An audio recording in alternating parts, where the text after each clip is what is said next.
Hi guys, I'm Shmi, and today you join me for a very special video in the south of France where we're at BMW's test facility to take a look on a pre-drive of the new M5. Now the car is very camouflaged up, but it's right here and we're going to be able to take a look around it and go for a little test drive to see what it's about and learn a little bit about what is coming up when it is released to the world. So the big story here is that the new M5, now in the 6th generation, the first one came out in 1984, 33 years ago, has four-wheel drive. It has the M xDrive system. How is that going to work? How is that going to interact with keeping the car being fun and playful? Well, it's got a couple of different driving modes. We're going to be able to take a look at it, take it out for a drive, see what it's all about. But first, let's take a look at the car. Now, given this is a pre-drive, there are only so many things that we can talk about. It's an opportunity to have a first glance, so a big thanks to BMW for that. But let's move straight over to the car. The heavily camouflaged car, both on the outside and on the in, so we can't see too much in terms of the aero. Under here, you've got the 4.4 litre twin-power turbo V8. The previous generation car was 560 PS, 680 Newton meters, so you can expect somewhere in the region of 600 horsepower, 700 Newton meters, 0 to 62 miles an hour, 100 kilometers an hour, probably under 3.5 seconds. All of those details still to come, of course. It's got the 8-speed M gearbox, but we'll walk back past the car because the big thing to talk about is the xDrive system, the four-wheel drive system, and how that operates. Now, there is basically a central intelligence unit down here that is basically adjusting everything depending on what it feels. So it's detecting your steering inputs, your throttle inputs, your pedal inputs, and working out live on the fly where to send the power. So it has the capability to go full rear-wheel drive and maintain that fun kind of rear-wheel drive experience like the F10. It also has the capability to be full four-wheel drive. So we'll talk more about going through the different options when you're on the inside. But that works through, well, firstly, one sort of central control unit choosing whether the power is going front or rear, and secondly, at the back, the active M differential that can move the power from one side to the other. So basically, if obviously you've got the rear wheels on different sort of traction levels, you'll have more power through one side than the other. So on that sort of point of view, it'll be interesting to see what it's like in different driving conditions. You've got xDrive, which means obviously getting off the line is going to be much quicker because you've got the power coming through from the front wheels. When you're pulling out of a corner, you can get back on the power a little bit earlier as well. And basically, this is a pretty big car, pretty important car. The M5 is the highest selling high-performance sedan model out there. In its over 3-decade history, they have sold an awful lot of them, so this has a lot of, I guess, history to follow. I had a drive in the G30 520D, so from an interior point of view and technology point of view, I know roughly where the car is, and there is a lot there, so do check out that video as well. But it will be interesting to see, obviously, the full details of the car in the future.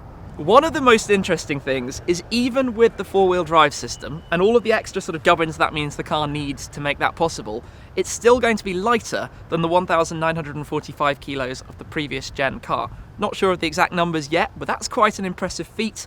Around back, we've also got the distinct quad tailpipes that we know and love from M cars, and a couple of sort of styling things I'm sure that are going to come from existing M models, but no doubt this is also going to be the base for a future M6, different models going down the line.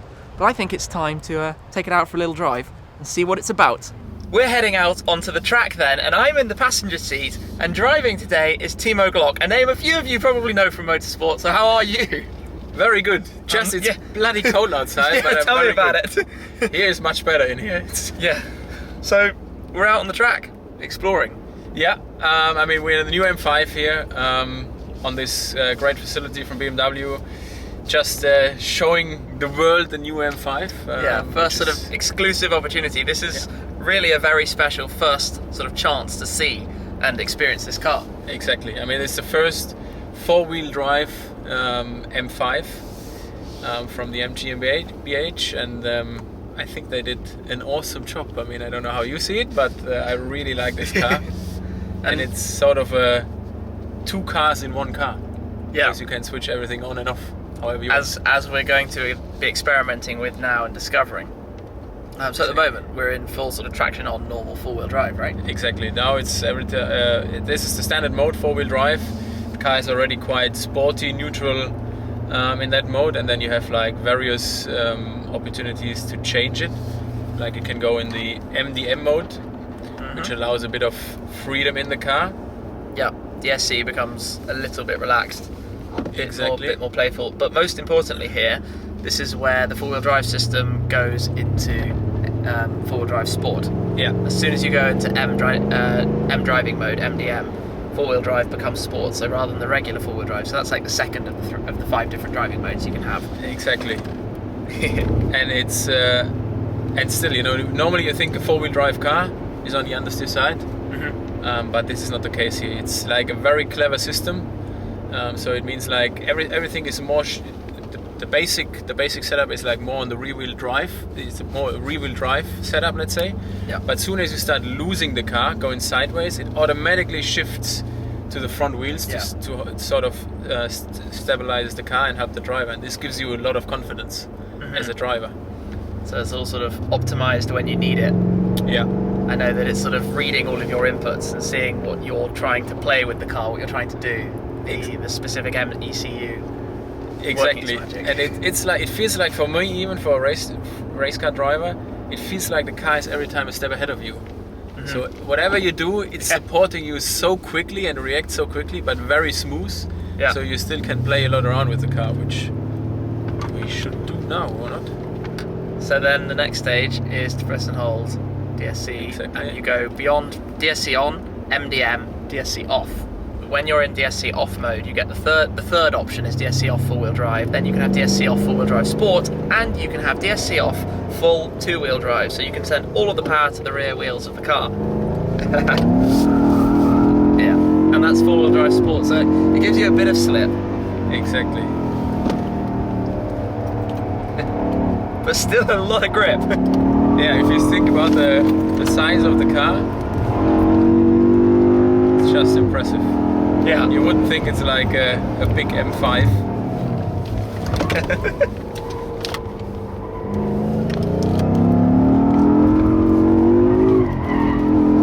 Okay. So you can get a lot of sideways action out of it, but still pull yourself through. And then we have the two-wheel drive mode. So you have one switch, and then the car shifts from a four-wheel to a rear-wheel drive. So you've got 600 horsepower roughly, plus and minus, just on two wheels. Okay. Which is the most fun actually, not the quickest, but it's fun. Yeah. Because you do this. That difference is quite immediately noticeable, isn't it?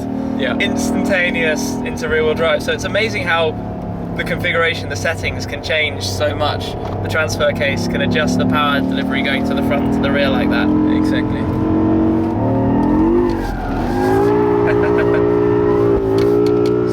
Tires a little bit, so time for a little swap around then. So back to standard mode to start, DSC on. Looking forward to trying this. Okay then, so right, I will be driving very gently, I'm sure. Perfect. I'm not the best on the passenger seat, to be honest. I'm not surprised. Right, so to drive we go. So, to be honest, even just getting started driving in sort of the full automatic, chilled, gentle mode. Yeah. But this is as well the special part on that car, you know. Yeah. You can be on a racetrack having fun, and you do like one switch, and then put your two kids in the back, and you go on the motorway on 600 km. Super relaxed, yeah. And one of the fun things that I think emphasises the M character is that when you turn it on, normally the exhaust valve and the speaker system is on, and you have to actively turn it off to go into the sort of quieter mode. So driving in normal four-wheel drive, you sort of feel a bit more the front pulling you away. Yeah, it's sort of, it's still neutral, but much more on the safe side. So the shift to the front axle just happens a bit earlier. You know, it's slightly more related to the front, but still in a way that the car is just still neutral, not too much on the understeer side, or not even anywhere on the understeer side, let's say. Yeah, so when you put your foot down round a tight corner, the front sort of pulls you out. Yeah. Comfortable and easy. Engine sound is just great. I love that engine sound. Yeah, it's not bad, and that's the automatic gearbox, which again is very impressive. Yeah. The way it's configured and set up in here, the 8-speed M box. It's sort of, it knows what you want before you know what you want. Exactly. And just driving like this, there's sort of very little need to blip it down, although when you do blip it down, it's not bad. Yeah. And then this is where the four-wheel drive just pulls you away. Yeah, completely. Right, so into MDM then. So automatically in MDM, we're in four-wheel drive sport. So it'll be a little bit more playful and traction a little bit more loose, without losing the four-wheel drive system.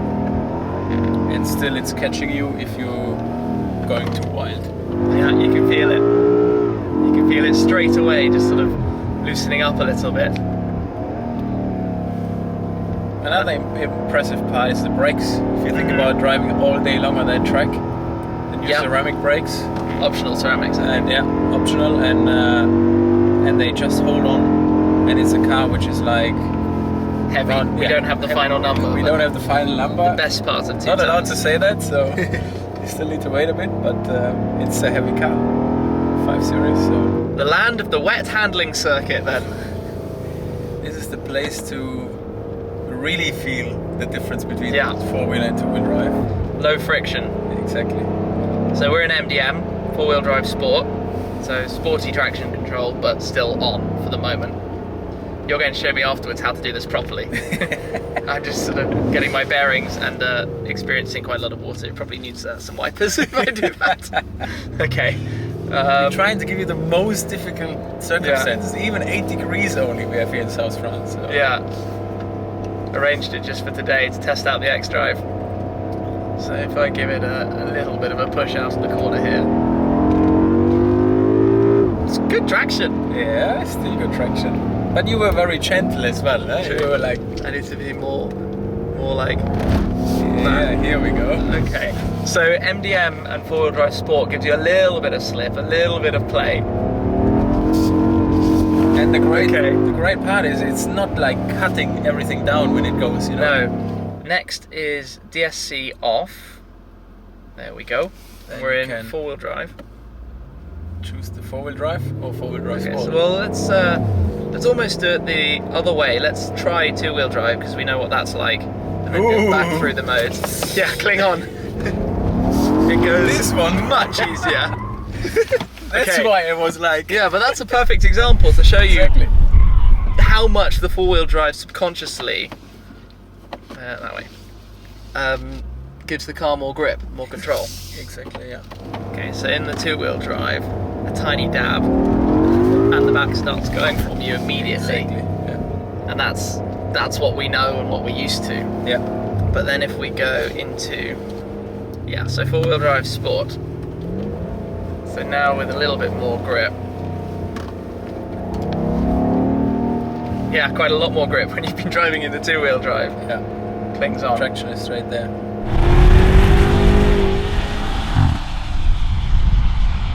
Give it a stab. Much easier to control. Yeah, much easier. Oh, through a big puddle of water. Yeah. It lets you just give that little kick and then pull out and away you go. And then you feel like when it goes too far and you stay on the throttle, it just shifts the rear wheel drive to the front, which then helps you out to stabilize the car. Away we go then. Two-wheel drive mode. Yeah, so it needs some, you see, we're already like straight away. I'm just tipping the throttle and the thing goes sideways. Yeah, the power does not hesitate in braking traction.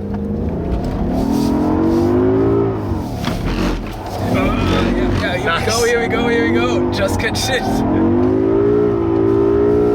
Okay. It feels like we're not like getting any speed out of the corner. No. The wheels are just spinning all the time.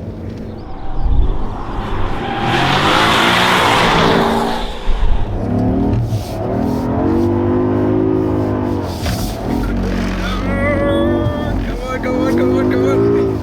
Can we do it? Yeah, we can. And we all of a sudden, out of nowhere, gone from trying to do a whole lap in two-wheel drive sideways. So it's 3/4 sideways. Yeah, that was pretty neat. So should we, after the puddle corner? Yeah. Should we pop it into four-wheel drive sport? So I show you like the whole lap now how much easier, let's say, it is to drive because you see how many kilometers I did on the steering wheel. Yeah. Left, right. So now we've got four-wheel sport. And it's just like already out of that corner, just hit the throttle and the thing just goes. Yes, yeah. So the traction, the amount of traction you have is just impressive. And then you just, you still get it sideways if you want, but it has just, the car just accelerates. Yeah. Where you've, one lap before with the two-wheel drive, it was like standing still nearly because the rear wheels were like spinning. Gets you back on the power much sooner in the corner, and obviously makes for faster driving in all conditions. Yeah, again, like go sideways, bang. So easy to control. It doesn't seem to detract from the fun either, which is quite nice. Yeah, there you go. Yeah. And the way how the car accelerates is just so impressive then with the four-wheel drive, and the way how quickly it's changing rear to front to help you, to find the way, where is the most traction, rear or front wheel, and how much is the car sideways, do I need to shift from the rear wheels to the front wheels to help the driver to control it. Yeah. And that's the way how the system just gives you a lot of confidence and so easy to drive.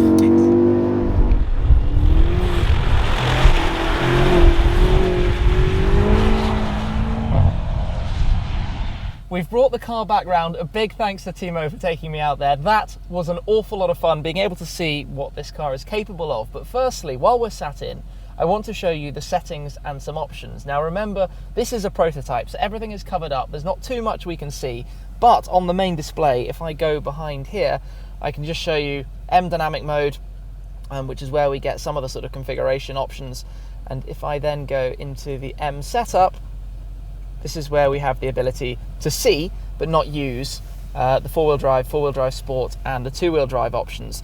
Now to actually get into them, you need to have DSC off. So just for a second, if I press it back on, then press and hold to turn it off, which is pretty easy to do. There we go. And then we can go straight into X-Drive configuration and use these different driving modes where you can see a slight sort of variation in the power delivery and how much is sent towards the front or the rear, and obviously two-wheel drive, all going to the rear. So you have those different driving modes, those three, when you're in DSC off mode. Very easy to access. You obviously also have the traditional M settings, configuration settings that you'll know, the ability to change the gearbox, the suspension, the steering, that side of things. We'll see more of that, but this is quite an intuitive and easy way to set up the car and put it into the driving mode and style that you want. Now you can't obviously change it mid driving or in a dynamic setting. If you're in the middle of a corner, it's not going to let you change between four-wheel drive and two-wheel drive. But when you're then out on the straight or in a more sort of regular condition, you can set it up and enjoy the capabilities. And as I've just discovered, basically four-wheel drive sport allows you to have some fun. It still has that joy and traditional excitement of an M car, but with the ability to pull yourself out of the corner, the front sort of getting grip and accelerating you away. You don't have to take your hands off the wheel or give too much steering input. Just a little bit of opposite lock, obviously having a bit of fun, and then point it straight and away you go. Two-wheel drive, as discovered, is rather playful, traditional setup, but I think it's an interesting one going forward because M is always known for rear-wheel drive, it's known for excitement, so it needs to have that option, but this is such a marvellous way from a technology point of view of integrating it. And basically four-wheel drive is faster in every condition. It is faster in the wet, obviously with more grip. It is faster accelerating out of corners, so your lap times will be quicker, your drag strip times will be quicker, and it's easier and safer. So being able to combine that through the use of materials like carbon fiber to bring down the weight of the car with this MX drive system seems quite clever to me. This brings an end to today's proceedings, a pre-drive opportunity with the M5. Now, of course, it's camouflaged, it's fully wrapped up and protected. We're going to have to wait for the final car to see a little bit more about it. But the MX drive technology is clearly very, very advanced. M is a hugely significant letter in the automotive world. This car has a lot to live up to. And when we see the final version ready, unwrapped and revealed to the world, I'm sure it's going to do a rather impressive job. I've certainly enjoyed today. A big thanks to BMW M for having me down, to Timo Glock for taking me out too. That's pretty special in its own right, and to you guys for watching. I hope you've enjoyed the video. Make sure to stay subscribed and come back for no doubt a drive with the full car in the future. If you'd like to know more about the inside and how the new 5 Series stands up, check out my G30 520D video too. But for now, I will wrap this one up. Thank you very much for watching, guys. Appreciate it as always, and I'll catch up with you again very soon. Cheers.